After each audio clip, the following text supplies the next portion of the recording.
Hello guys, it's Lia. Welcome back to my channel. Hari ini aku bakalan cerita awal mula aku mutusin buat terjun di dunia makeup sama apa aja sih yang aku lakuin. Well, aku mutusin buat belajar makeup itu di 2018. Sebenarnya hal itu pun berangkat dari kegalauan aku. Jadi 2017 itu, akhir 2017 aku mulai galau antara tetap bekerja di perusahaan atau starting my own business. Tapi pada waktu itu aku juga nggak punya pikiran nih tentang what kind of business that I should do. Sampai akhirnya aku bikin list apa aja yang aku suka. Sampailah aku di makeup. Aku emang suka di makeup itu dari dulu, tapi aku kayak nggak punya keberanian buat making it as a professional job, dan aku ngedalamin itu aku nggak punya keberanian karena menurut aku ini cuma hobi dan kebanyakan cewek memang suka makeup kan. Terus 2018 itu aku mulai research nih, dan ternyata aku menemukan bahwa makeup ini adalah termasuk salah satu promising business kalau kita benar-benar serius menekuninnya. Kenapa? Karena orang nikah itu pasti ada, orang butuh makeup itu pasti ada. Cuma nanti kembali ke kitanya, si MUA-nya mau terus-menerus berlatih, belajar, improve, practice, dan up to date kayak gitu, sehingga karya kita terus-terus tetap diterima oleh pasar dan skill kita meningkat, sehingga kita juga punya signature sendiri kayak gitu. Jadi 2018 itu aku masih ingat bulan Maret aku nyoba untuk ikut kursus. Aku ambil 10 kali pertemuan waktu itu untuk basic. Tapi waktu itu pun aku juga galau nih guys, antara beli peralatan makeup dulu, kemudian aku belajar dari YouTube, dan aku ketika aku mulai bisa baru aku ikut kursus, atau aku langsung ikut kursus nih. Terus teman aku ada yang yakinin aku kayak gini, aku yakin sih Li, kamu bisa. Kalau misalnya kamu belajar dari YouTube kemudian kamu praktis, aku yakin kamu bisa. Cuma mungkin kamu nggak cepet, sementara kamu tuh orangnya pengen cepet. Memang aku the kind of person yang pengen cepet gitu loh. Jadi aku kalau misalnya pengen A, aku pengennya cepet bisa hal itu gitu. Akhirnya aku mikir dan aku mutusin buat ikut kursus dulu, dan ternyata aku nggak nyesel. Memang menurut aku, kalau misalnya kamu pengen terjun di dunia makeup, kursus itu penting sih menurutku. Kenapa? Selain karena biar kita cepet bisa, ada shortcut gitu kan ada profesionalnya nih yang bakal bantuin kita untuk keluar dari ketersesatan. Karena saat kita mulai tersesat dalam satu hal itu tuh bakalan dibantu. Kayak misalnya di mata setiap orang tuh kan beda-beda. Kadang kalau misalnya kita nggak ada gurunya, ada salah satu ketika kita pasang bulu mata, salah satu bulu matanya itu turun, salah satunya naik, karena setiap mata orang tuh kan beda-beda. Itu kan berpengaruh banget. Sementara kalau ada guru, kita bakalan dikasih tahu, bakalan dibenerin. Terus di alis, setiap alis orang tuh kan juga beda-beda gitu. Dan bagi permasalahan sih menurut aku, bagi semua pemula itu di alis, karena itu masalahku, dan beberapa teman-teman aku juga banyak yang ngomong kalau mereka nggak bisa bikin alis kayak gitu. Dan memang alis tuh untuk semua pemula itu adalah suatu hal yang kayak need effort banget untuk dipelajari. Bagi aku sendiri, dulu itu aku dikasih tahu sama guruku untuk nggak cuma praktisnya ke orang, tapi kebanyakan praktis di paper, di kertas kayak gitu. Jadi sampai di mana-mana di mejaku di kantor itu penuh dengan alis.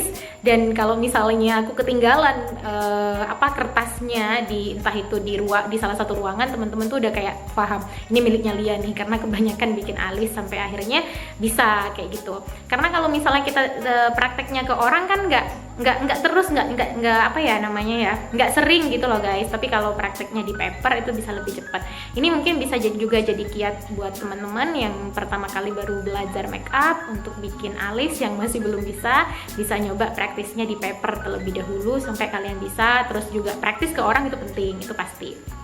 Well, cara yang aku lakukan yang kedua selain kursus, practicing memang make perfect sih dalam apapun menurut aku, apalagi dalam makeup, karena memang cukup challenging ya, setiap wajah itu beda-beda. Jadi memang beneran kayak kita butuh banyak melihat wajah orang agar bisa terbiasa untuk wajah yang seperti ini, enaknya diapain nih gitu. Jadi memang butuh banyak praktis menurut aku. Terus aku sudah ngomong nggak ya praktis aku yang kayak gimana. Jadi dulu itu kalau aku pertama kali pas aku ikut kursus, karena aku nggak yakin juga sama kemampuan aku 10 kali pertemuan itu aku bakalan bisa apa tidak. Jadi aku bilang sama guruku, hari ini aku kursus, besoknya aku praktis ke temanku sendiri, ke teman-teman di kantor. Kemudian aku send videonya ke guru aku apa aja nih yang kurang. Terus setiap kali aku ada pertanyaan, karena ketika aku bertemu dengan satu wajah itu kan beda, jadi pasti ada pertanyaan di situ. Aku bawa pertanyaan itu besoknya ketika kursus, aku tanyain ke guru aku. Dan alhamdulillah banget aku dapat guru yang super telaten banget, Mbak Vera. Thank you banget Mbak V. Itu tuh rajin detail banget Mbak Vera itu, dan super telaten ngadepin aku dengan banyak pertanyaan. Aku tuh kadang selesai makeup itu guys, aku jam 10 malam.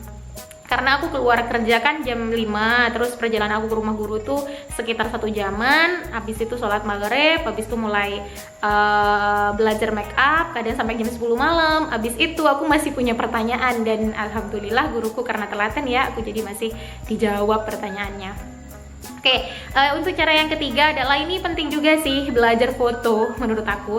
Kenapa? Karena nowadays kita jualannya itu melalui sosial media kan. Lah, kalau misalnya fotonya itu kurang bagus, orang itu juga kurang percaya gitu loh guys melihat portofolio kita.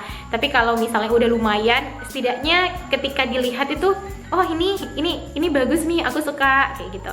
Jadinya penting sih menurut aku belajar foto itu. Dulu aku juga masih sih pakainya kamera handphone. Kameraku dulu Xiaomi pada waktu itu, tapi jadi kayak ngurangin make upnya, jadi blush on-nya kadang nggak terlalu terlihat kayak gitu. Tapi ketika aku pakai kamera itu mulai terlihat banget. Mungkin kalau misalnya kalian punya HP iPhone mungkin ya bisa lebih jelas kayak gitu. Ini kalau memang dari skill make up ini nggak terlalu berpengaruh ke sana, tapi menurut aku dari foto itu kita bisa meningkatkan jumlah interestnya orang melalui portofolio kita, sama juga kita bisa lihat kekurangan kita itu dari foto yang jelas kayak gitu. Terus hal lain yang perlu dipelajari juga pada waktu itu aku promoting. Memulai bisnis apapun itu memang sulit sih menurut aku. Ini nggak instan. Jadi memang ketika skill kita mulai bertambah, itu kita bakalan diterima oleh pasar, mulai bakalan dilirik oleh pasar, itu pasti. Cuma satu halnya juga bertahan untuk tidak terburu-buru diterima oleh pasar, bertahan untuk tidak terburu-buru dapat klien banyak, itu juga suatu hal yang perlu dipelajari sih menurut aku dalam semua bisnis, termasuk makeup artist, termasuk di MUA. Pemula itu tuh memang namanya kita belum mendapatkan trust kan dari pasar, jadi ya udah bikin portofolio aja yang banyak kayak gitu, dan biasanya akan dapat dari mouth to mouth. Jadi teman-teman kita, kalau aku sih teman-teman aku yang promoin ke temannya sendiri, jadi dia nyobain ketika ada acara, "Li, aku mau make upan dong," gitu. Terserah dia, aku mau dibayar berapapun, pokoknya aku dapat portofolio. Terus dari teman aku itu kalau dia suka, dia promoting ke temennya. Akhirnya dari situ aku mulai dapat klien. Terus sama juga karena di waktu itu aku kan masih di Surabaya, terus karena aku disuruh pulang ke rumah, ke kampung aku, akhirnya aku pulang kampung. Dan itu tuh challenging lagi guys, karena nggak banyak orang kan yang tahu aku terjun di dunia makeup. Mereka taunya tuh dia itu kuliah, terus kerja kayak gitu. Dan lagi-lagi melalui mouth to mouth. Dan sebenarnya sih sosial media ini sangat membantu banget, karena teman-teman aku juga di rumah atau dimanapun itu taunya portofolio aku melalui sosial media ini. Jadi semuanya aku manfaatin, mulai dari Facebook, Instagram, semuanya aku coba di situ. Dan ini juga di YouTube, ini salah satu wahana untuk bisa promosi. Aku masih baru kan di dunia YouTube ya, jadi aku memang berencana untuk bikin kayak tutorial nanti di sini. Oke guys, itu aja yang bisa aku sampaikan dari cerita aku. Awal mula aku mutusin buat terjun di dunia makeup artist ini, sama apa aja yang aku lakuin. Kalau misalnya kamu pengen mutusin buat belajar di dunia makeup. Menurut aku ini promising bisnis, dan kalau kamu suka itu bakalan seneng banget ngerjainnya, karena pertama kali aku ngerjain makeup itu, pertama kali aku dapet klien itu tuh rasanya, dan setelah aku selesai mengerjakan makeup rasanya kayak wow gitu, kayak I am interested in doing this kind of job, dan aku merasa kayak seneng aja terus ngeliatin foto-fotonya mereka terus aku upload tuh merupakan hal yang menyenangkan bagiku. Okay, thank you so much for watching and see you in my next video.